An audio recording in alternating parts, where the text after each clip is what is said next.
ఎక్కడి వరకు వెళ్తున్నావు బేటా? విద్యానగర్ వరకు వెళ్ళాలా ఆంటీ? నేను అటువైపే వెళ్తున్నాను.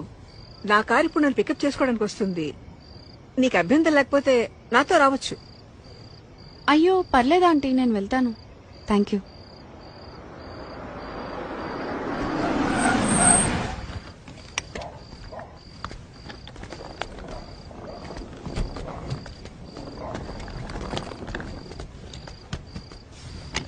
అంటే లిఫ్ట్ వద్దనుకుంటున్నావా? ఎందుకంటే బాగా లేట్ అయింది కదా. ఓకే ఆంటీ, నాకు ఒక 2 minutes టైం ఇస్తారా? నేను వాష్రూమ్ వెళ్ళొస్తాను. Okay okay, no problem. నేను కార్లో వెయిట్ చేస్తుంటాను.